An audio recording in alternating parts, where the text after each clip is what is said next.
Hello, everybody. Welcome to episode 48 of Driver Suit Blog Radio. I am your host, David G. Firestone. This is our second edition of Wheel Reviews we're going to be doing for the month of December. I'll get back to doing news and info in January. I need a break. I'm taking one. So today we're going to be talking about the Fox made-for-TV movie, Steel Chariots. What could I possibly say that hasn't been said? And I mean that sincerely. This movie really doesn't give you a lot to work with. It's sort of a poor man's version of Days of Thunder, which only Days of Thunder wasn't as accurate to NASCAR as this movie is, but it's kind of amazing how boring this movie really is. I don't mind character development in movies. I really don't.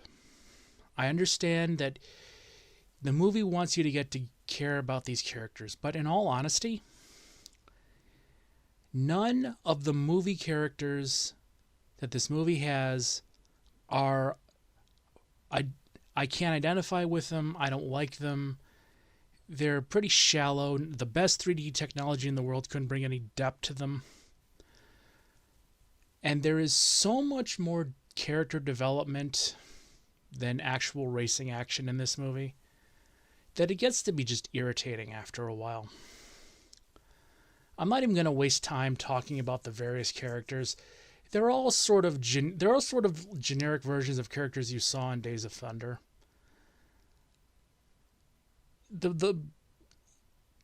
And I get that you need a certain amount of time for a made-for-TV movie, but could you make the characters to a certain extent likable?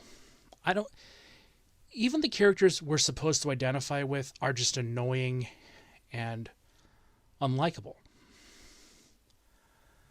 The plot is more or less similar to Days of Thunder. You got the young upstart, the Jeff Gordon-esque character. He's a young guy. He's getting started. He's finally in the Cup Series. And then you've got the old school, Dale Earnhardt senior type character. And by the way, if you're going to do that, don't have Jeff Gordon cameo in the friggin' movie. I mean, seriously, you develop an entire character around Jeff Gordon, and then you have Jeff Gordon, which sort of negates the entire thing. I don't know why they did that. Who thought this was a good idea? I will say, though, that there was one thing about this that I really, really liked. The racing action was good, and the cars looked much better in the 90s than they do now, and this was taking me back. I did actually enjoy the racing parts of it, but anything that really isn't racing, you can just fast forward through. It's pretty much just filler material. And I don't mind a little bit of filler material every once in a while, but when like half the movie is getting you to try and identify with these annoying, shallow characters, I'm sorry, I just can't get behind it.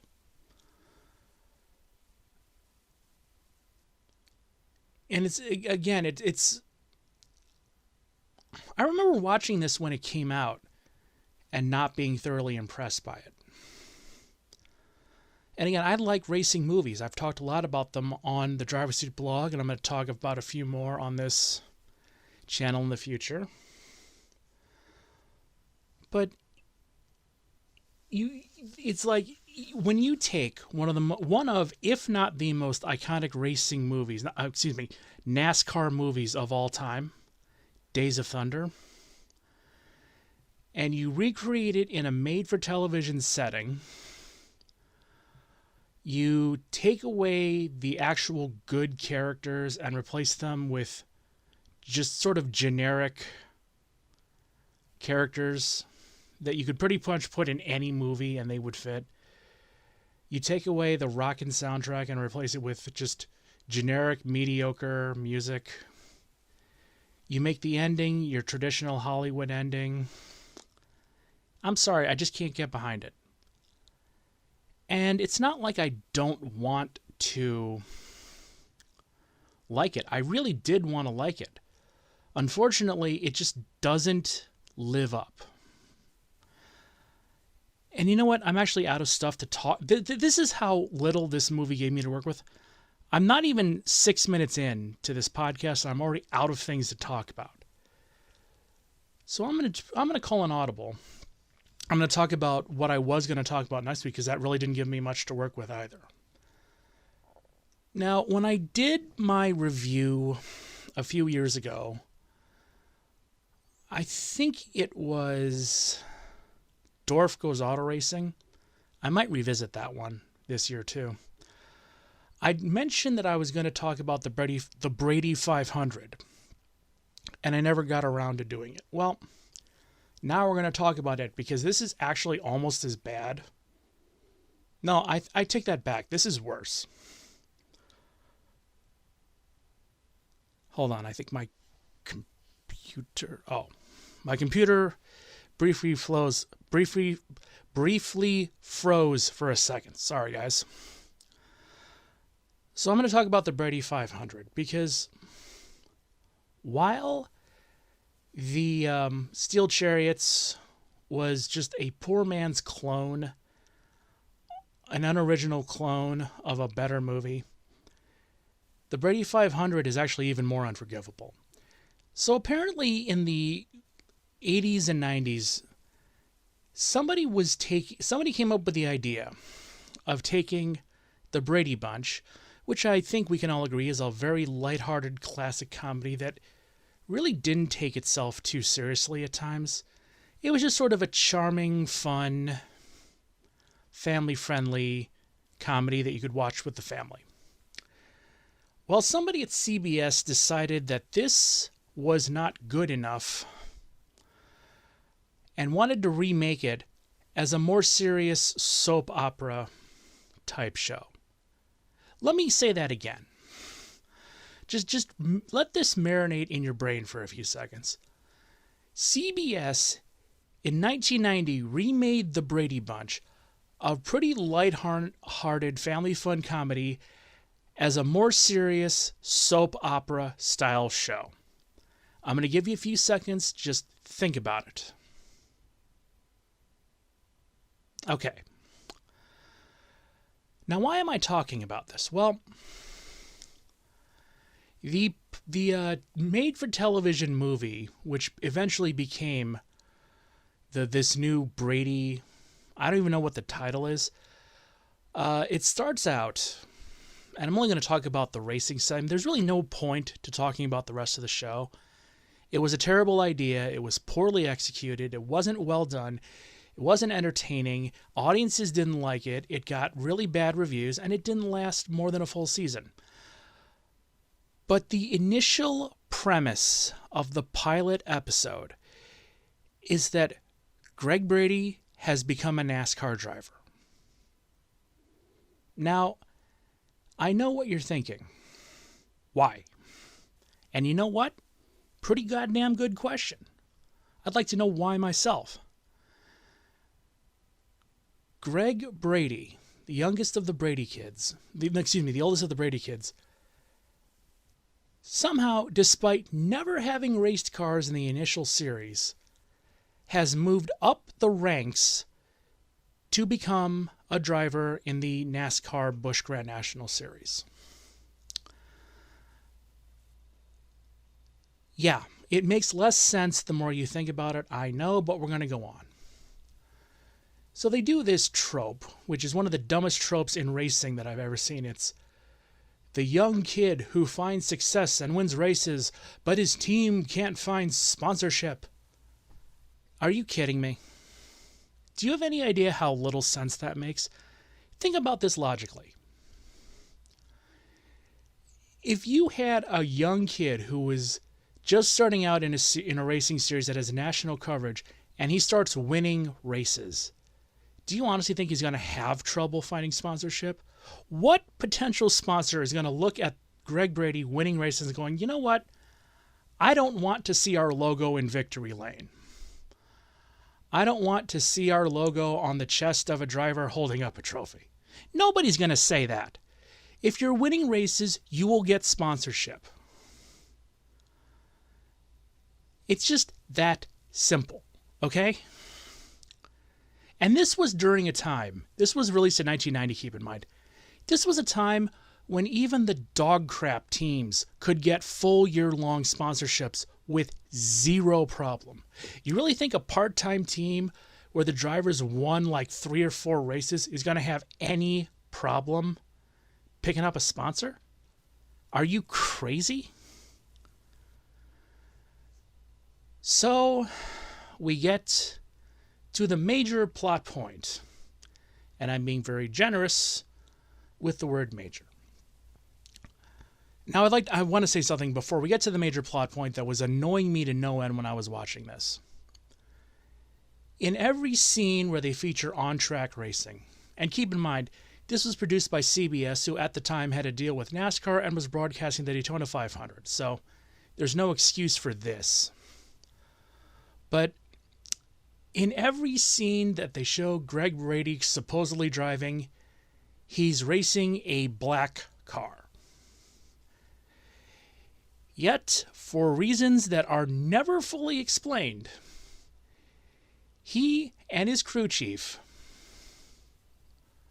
are wearing Country Time Lemonade branded driving suits and shirts. You ever see a Country Time Lemonade car? You know what color it isn't? Yellow. You know what car it also isn't? You know what car? I'm sorry, but Country Time Lemonade and black cars. You couldn't have found a black driver suit or a black crew shirt. What the hell? How do you screw that one up this bad? So, yeah, I don't like this movie. I don't like, it's not even a full movie that I don't like. It's just the racing segment. But here's where it gets kind of stupid. So, the major plot point comes up when they're racing. I think they say it's in Nashville. I couldn't figure out what race this took place at, and believe me, I tried. But I can tell you that there was a very nasty crash that Greg Brady's car was supposedly involved in, where he basically got T-boned. And then his racing career ends, and now the whole family has to come back and help him with his recovery. And I'm going to say this also, because, again, it's trying to be dramatic, but it's with the Brady Bunch, so it's completely unbelievable. But here's the other thing. They show all the other characters supposedly watching or listening to the race on TV and radio. I've watched a lot of bad racing movies over the years, and the Brady 500 has earned a special place because this could possibly be the absolute dirt, bottom of the barrel, bottom of the trash bag announcing I have ever heard in a racing movie. Because when you watch the scene where everyone's listening to the race, it's like the commentators went on strike. The commentators are saying nothing, and all you're hearing is and it's not like that for like 5 or 10 seconds. It's like minutes at a time. I've watched NASCAR on TV. I've watched NASCAR on radio. Nobody would ever do it that way because people would be turning off their radios.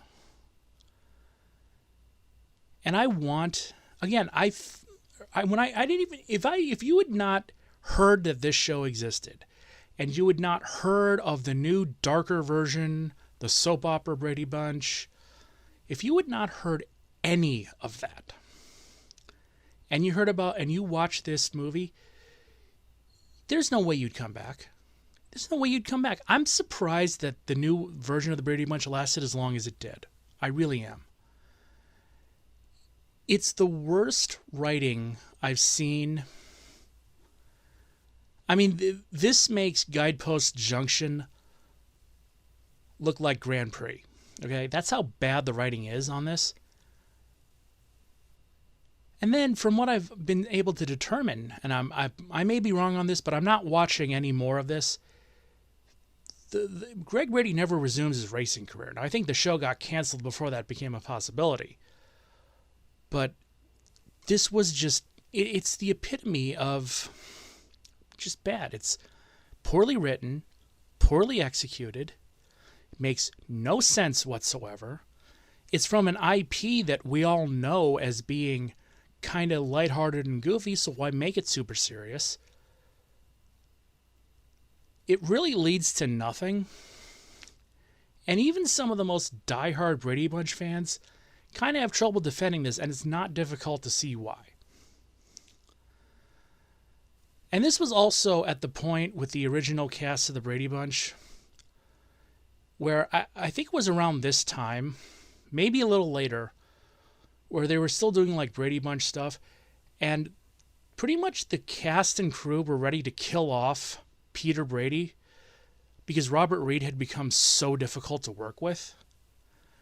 Like, he did it because he knew that the show meant a lot to people, but he hated the role. But with him, it had just gotten to the point that's like, okay, we're done with this. So, yeah. You talk about Disney being able to drag a license into ridiculousness. CBS isn't bad at that either. So, I'm going to have to look up some more stuff for next week since I've used up all my available material. I'll figure out something. I'm Dave Firestone. Leave a like, comment, share, and subscribe, and I'll see you for episode 49 of Driver Seat Blog Radio next week.